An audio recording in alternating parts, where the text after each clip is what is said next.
Bonjour, donc nous allons continuer notre travail sur le livre Maths et Matrices.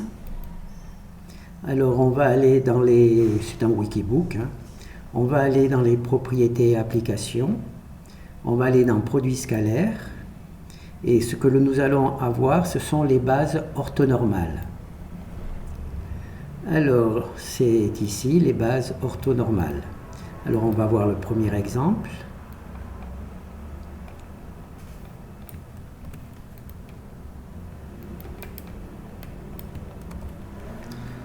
Alors, pour créer les bases orthonormales, moi j'ai écrit une petite fonction qui nous donnera des bases orthonormales. D'accord? Donc comme ça, on n'a pas besoin de se poser trop de questions. Sinon, il n'y a rien de particulier. Ah oui, avec ce travail, on va travailler avec des tableaux de matrices. Par exemple, ici, c'est un tableau de matrice. RCQ, c'est ça. D'accord? En fait, on pourrait marquer 4, d'accord? Ou bien 4. Bien 4. Ou les 4, voilà. 4, voilà. Ces 4 valeurs ont été 4, RC4, c'est-à-dire la valeur qui est ici, ou QRCQ, c'est égal à RC4. Pourquoi est-ce que j'ai fait ça? Parce que si je veux, ici, on va voir, je vais mettre 2 pour mettre plus truc. Voilà. Ici, on travaille avec des vecteurs dans R2. Voilà. Toutes les vecteurs ont dans R2. Maintenant, je vais travailler dans R3. Donc, je mets un 3. Voilà. Là, on travaille dans le R3. On a et en plus, on a aussi 3 vecteurs. Pardon. Récupérer. Là, quand on travaille dans R2, on a 2 vecteurs. D'accord? Et chaque vecteur a 2 composants. Là, on peut travailler dans R3.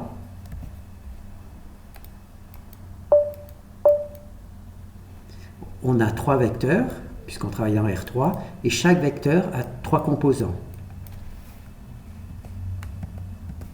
Maintenant, on va travailler dans R5, par exemple, ou allez, R6. On va faire... Là, on a 6 composants, 6 vecteurs, 0, 1, 2, 3, 4, 5, de 0 à 5, et chaque vecteur a 6 composants. Voilà. Ici, il y en a 3, et les 3 derniers. Voilà pourquoi j'ai décidé de faire cette présentation maintenant, et peut-être que je vais essayer de la mettre en place dans tous les autres exemples. C'est-à-dire ici, cela me permet de changer la taille de tous les...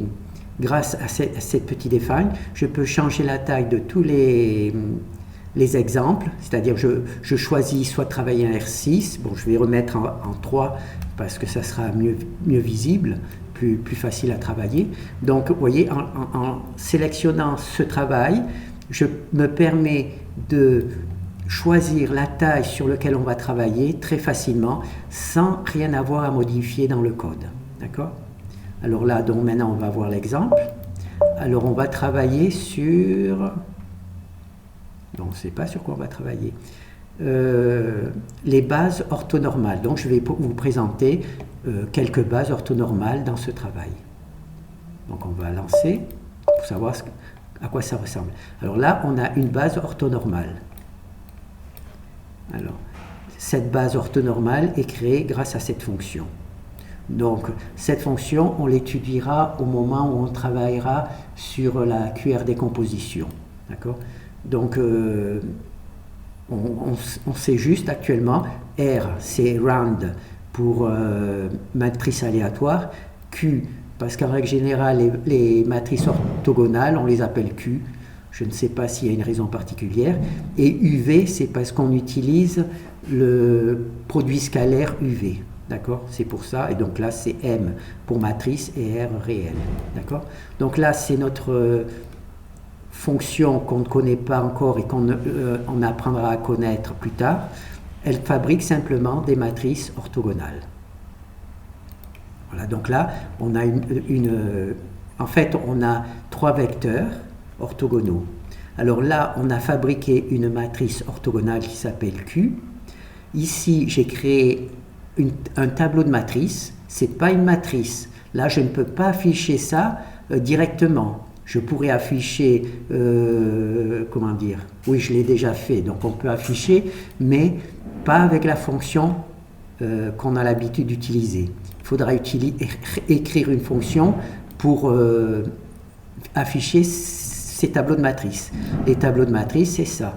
Ce sont des vecteurs, ici, par exemple, ça pourrait être des matrices, mais enfin, ce sont des vecteurs qui sont tous indépendants des uns des autres.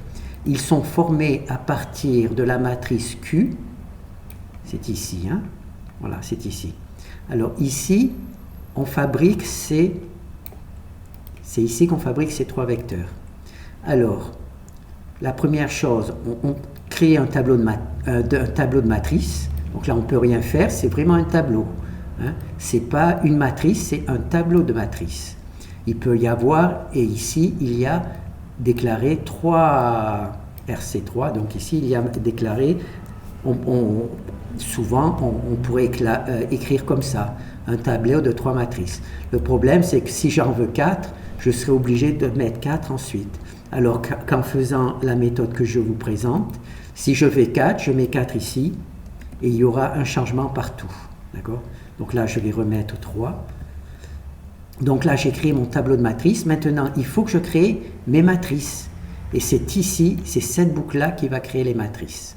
Donc ici, on va voir la première, la première du tableau. Normalement, c'est la C0. Donc ici, on crée, on se rappelle, hein, c'est la création de simplement normal. Ensuite, on va passer à 1. Et on va créer le vecteur, puisque ça, il n'a qu'une colonne. Hein. Ce sont des trucs à une colonne. C'est ici que c'est marqué ça, donc c'est un vecteur. Puis on va passer à 2. Et ensuite, on va passer à 3. Ah non, à 2, puisqu'il n'y a que 3 matrices. Donc 0, 1 et 2. Voilà, donc là, on va remettre C. Donc c'est ici qui fait la boucle, le C qui tourne. Et ce que l'on va faire, c'est qu'ici, on a créé notre matrice orthonormale. Et on va insérer la colonne 1 de Q dans C0. Voilà, ici C0, pardon, C0, d'accord.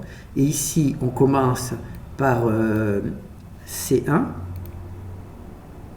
Ici, on va mettre aussi C0, mais comme ici, il y a 1, donc on va prendre la première colonne de Q et on va la mettre dans le vecteur le vecteur U0. Ensuite, on va prendre 1. Là, il va y avoir la deuxième boucle. 1. Donc là, il va y avoir 1. Là, il va y avoir 1 aussi. D'accord? C'est laissé. Donc, on va créer ici le vecteur 1, hein, U1. Et on va prendre dans Q 1 plus 1, ça fait 2. Donc là, on va prendre dans la deuxième colonne de Q, on va la mettre dans U1. Et ensuite, on va faire 2. C'est ici, ça s'incrémente. Hein. Donc on va faire 2. On va faire 2 ici. Et on va faire 2 ici. D'accord? Donc, on va donc d'abord créer le vecteur U2. D'accord? Normalement, comme on a l'habitude, comme il a une seule colonne. Et là, c'est le nombre de lignes. Le nombre de lignes, c'est 3. Hein, c'est ici. C'est pour ça que c'est important de remplacer RC plutôt que de mettre R3. Parce que si je veux passer à R4, eh bien, naturellement, je serai obligé de bouger là. Alors qu'avec, comme je vous ai montré, avec ce petit subterfuge, je mets ici la taille de Q, hein, R et C, parce que c'est une matrice carrée. Si c'était pas une matrice carrée, il y aurait RQ et CQ. Il y aurait 2 define, un pour les lignes et un pour les colonnes. Mais comme là, c'est une matrice carrée, j'ai choisi de dire R et C. De la même manière, ici, je dis aussi R et C pour dire que c'est des matrices carrées. Voilà, c'est un moyen mémotechnique. Hein. Donc là, on a U2, on l'initialise le vecteur 2. il y a U0, U1, U2, donc c'est le dernier. Et ensuite, on prend ici, c'est 2, hein, plus 1, ça fait 3. Donc on prend la troisième colonne de Q et on le met dans la colonne 1 de U, de U2. Voilà, donc c'est ici que ça... C'est ici. Alors, on va refaire pour que le C réapparaisse. Voilà. Vous voyez, c'est l'incrémentation de C qui nous fait ce travail. Et ce travail nous permet d'avoir créé, à partir d'une matrice Q, d'avoir créé 3 vecteurs indépendants. On va donc pouvoir ensuite travailler sur ces vecteurs. C'est pour ça que j'ai créé un tableau de vecteurs. Donc là, on a vu comment créer nos vecteurs. Ensuite, ici, on va faire une nouvelle boucle. Et c'est ici. Donc ici, on les a créés, mais on n'a rien affiché du tout. L'affichage se fait ici. D'accord ? C'est ici qu'on affiche nos vecteurs. Et on n'affiche pas naturellement le tableau, on affiche un vecteur après l'autre. Bien entendu, on peut écrire une fonction qui va afficher tous les vecteurs. Mais il faudra écrire une fonction particulière qui travaillera sur des tableaux et pas directement comme ici on travaille sur matrice par matrice. Ici, c'est bien un vecteur ou une matrice qui peut être affiché. Par contre, ici, c'est vraiment la déclaration du tableau. Donc, alors ici, on a donc vu où on en est. Je suis allé trop loin. Donc, c'est ici qu'on affiche. C'est donc une boucle for où on affiche le premier avec son numéro et le truc. C'est ici. On affiche le numéro et le vecteur 1, 2, le vecteur 1 et le vecteur 2 et le truc. Voilà. C'est ici, c'est la boucle for. Comme j'ai pas trop l'habitude de travailler avec les tableaux, j'ai toujours évité, mais là c'est pour montrer que c'est possible et aussi parce que c'est vrai que écrire une boucle for, ça, en utilisant un tableau, ça rend vraiment la vie plus facile. Donc là, on a affiché les vecteurs. Maintenant, ce que l'on veut afficher, c'est tout ça. C'est-à-dire, en premier, montrer que la norme de tous ces vecteurs est égale à 1, puisque on a créé Q est une matrice orthonormale et qu'on a créé des vecteurs à partir de cette matrice. Donc, et là, on a simplement vérifié que le produit scalaire de chacun de ces vecteurs, on obtient bien 0. Par contre, il fallait naturellement enlever donc là, le 0, 0, il ne fallait pas le mettre puisque c'est ici 1. Donc ça, on va le voir maintenant. Alors, donc ici, on a affiché les trucs et maintenant, on va afficher ici. On va afficher, c'est ici, il y a la boucle for qui affiche cette partie-là. D'accord ? Voilà. Alors c'est tout simple, hein. On fait une boucle du 0 parce que le premier, par rapport à nos matrices, il n'y a jamais de colonne 0 dans nos matrices, puisque dans la colonne 0, il y a les informations. Par contre, dans le tableau, c'est différent, c'est du langage C, il y a vraiment un vecteur 0. Donc on va donc afficher du vecteur 0 jusqu'à la taille de Q, je crois que Q c'est 3. Donc, quand il va donc afficher 0, 1, 2, et quand il va y avoir 2 ici, comme Q c'est 3, d'accord? Alors,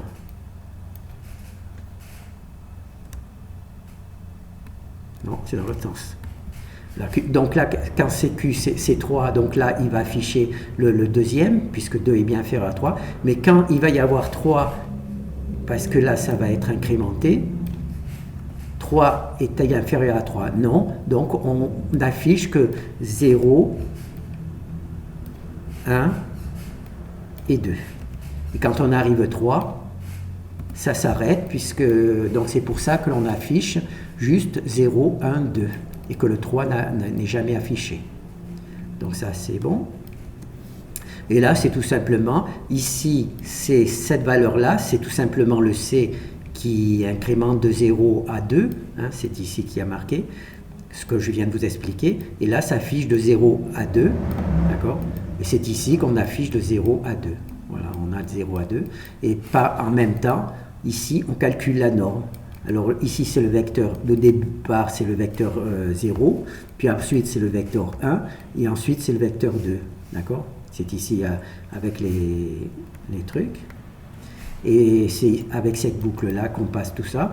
Et en calculant la norme, on s'aperçoit que cette norme est toujours égale à 1. Donc c'est une des choses qui caractérise les matrices orthogonales, orthonormales, c'est que la norme de tous leurs vecteurs est égale à 1. D'accord? Donc ça c'est bon. Et ensuite ici c'est la boucle, celle-là, c'est la boucle qui nous fait ça. Il nous faut donc afficher uniquement on ne doit pas afficher 0, 0, 1, 1 et 2, 2. Il n'y a pas 0, 0, il n'y a pas 1, 1, il n'y a pas de 2. Alors comment on fait ça? C'est ici qu'il y a un contrôle. Oh là. Alors où j'en étais? Voilà, c'est ici. Alors maintenant, ça, je vais neutraliser celui-là. Et on va relancer. On va d'abord fermer. Donc là, je relance. Vous avez vu, j'ai neutralisé le if. Voilà, donc il y a le truc normal. Et là, il y a le truc normal, puisque je n'ai pas touché à cette partie. J'ai touché à cette partie-là. Et là, naturellement, le 0, 0 apparaît. Le 1, 1 apparaît. Et le 2, 2 apparaît aussi. D'accord? Donc là, il y a un truc qui ne nous convient pas. Donc là, je le remets. Je le remets. Voilà. Et là, naturellement, le 0, 0 n'apparaît plus, le 1, 1 n'apparaît plus, et le 2, 2 n'apparaît plus non plus. D'accord? Et ici, il y a différent. Si maintenant je mets égal, alors il faut fermer. Réfléchissez un peu. Si je mets ici que C égale C2, qu'est-ce qui va se passer? Ben, c'est ici, 6, 0 égale 0. Donc on va avoir que des 1. Ici, il va y avoir que des 1. On va voir. Hein. Donc là, j'ai remplacé différent par égal. Alors on va mettre égal. Voyez. Et voilà, je me retrouve exactement avec la même version. Ici, on produit le produit scalaire de U0 par U0, c'est naturellement la norme. Ici, on multiplie le scalaire. En fait, c'est la norme au carré. Mais ça tombe bien puisque 1 au carré, c'est 1. Donc, si ce n'était pas 1, naturellement, ça serait le carré. Mais là, c'est ici. Hein. UU, c'est la norme au carré. D'accord? Donc là, on obtient la norme au carré, comme c'est 1 au carré, c'est 1. Là, c'est la norme au carré et la norme au carré. Et comment j'ai obtenu la norme au carré? En mettant que C doit être égal à C2. Alors maintenant, je vais faire différent. Alors, différent, voilà. Donc là, je vais n'afficher ici que quand C est différent de C2. C'est exactement ce que je veux. Quand C est différent de C2, voilà, hop là. Vous voyez, quand il y a C, il affiche tout simplement, c'est comme ça que j'ai obtenu assez facilement l'affichage. J'ai affiché à chaque fois, j'ai fait une boucle pour de C0 à C3, puisqu'on a 3, là de C0 à C3, simplement j'ai décidé que quand C était égal à C2, d'accord, quand C était égal à C2, eh bien de ne pas l'afficher. Comment j'ai fait ça? En disant qu'on affiche on affiche que quand C est différent de C2. C'est ici que c'est marqué. On affiche que quand C est différent de C2, et cela nous donne bien cette valeur-là. Voilà. Donc, on voit donc une matrice orthogonale. Quand on transforme cette matrice orthogonale en vecteurs, comme j'ai fait, U1, U2, U3, quand on calcule la norme de ces vecteurs, elle est toujours égale à 1. Et quand on multiplie quand on prend le produit scalaire de deux vecteurs, à condition qu'ils ne soient pas identiques, hein, on obtient toujours 0, ce qui prouve que tous les vecteurs d'une matrice orthonormale sont perpendiculaires les uns aux autres. Voilà. Donc là, on a vu. Et c'est ici, il ne faut pas oublier qu'on a créé des matrices. C'est un tableau. Ici, on a créé un tableau. Ici, on a créé un tableau. Mais ce tableau, il y a 3 matrices. Donc, qu'on a créées ici. Il ne faut donc pas oublier de les détruire. Et c'est ici, c'est la boucle for qui va du tableau 0, donc il va mettre 0 ici. Donc là, ça va éliminer la matrice ou le vecteur 0, puis ça va passer à 1, ça va éliminer la matrice ou le vecteur 1, puis ça va passer à 2, ça va éliminer le matrice au truc, et quand il arrive à 3, naturellement, eh ben, ça s'arrête, donc tout se passe bien. Voilà. Donc tout ça se passe bien. Voilà, donc là, c'est tout terminé. Donc c'est juste un truc qui est amusant, c'est on prend matrice 10-10. Voilà, c'est juste pour montrer. Donc là, on a nos vecteurs. On travaille dans R10. Chaque vecteur a 10 composants. Il y a, donc en commençant par le 0, il y a 10 vecteurs de U0 à U9. Et ce qui est le plus amusant, c'est que tous ces vecteurs sont orthogonaux. Naturellement, visuellement, on ne peut pas imaginer comment créer un espace vectoriel de dimension 10 où tous les vecteurs sont orthogonaux. Parce que nous, en dimension 3, bon, ben, on peut le voir visuellement, c'est ce que l'on voit normalement quand on travaille en dimension 3. 4, c'est déjà difficile, mais 10, on peut quand même obtenir des vecteurs orthogonaux. Et c'est là qu'on va voir qu'en effet, tous nos vecteurs du 0 au 9, eh bien, normalisés, puisqu'il est égal à 1, et tous les vecteurs, U0 et U1 sont orthogonaux, U0 et U2 orthogonaux, U1 et U2 orthogonaux. Par contre, là, j'ai fait U0 et U1 et U1 et U0. J'aurais dû essayer, ben, ça sera votre travail, d'essayer de faire pour qu'il n'y ait pas le doublon. Comme là, il y a U0 et U1 et U1, U0. D'accord, qu'il n'y ait pas de doublon. Voilà, mais tous nos vecteurs ici, on voit qu'ils sont tous orthogonaux. Donc dans l'espace, même dans un espace de dimension 10, où chaque vecteur a 10 composants, eh bien, on peut quand même obtenir des vecteurs orthogonaux. Une famille ou une base de vecteurs orthonormales. Voilà. Donc là, je pense que c'est bon. Je pensais faire tous les exemples en une seule fois, mais je crois que ce n'est pas possible. Donc là, on a vu les bases orthonormales. Et puis c'est bien, voilà. Bon, ben, je pense qu'il n'y a rien d'autre à voir. Il n'y a rien d'autre à voir. D'accord? Bon, ben, merci. Alors, on va fermer.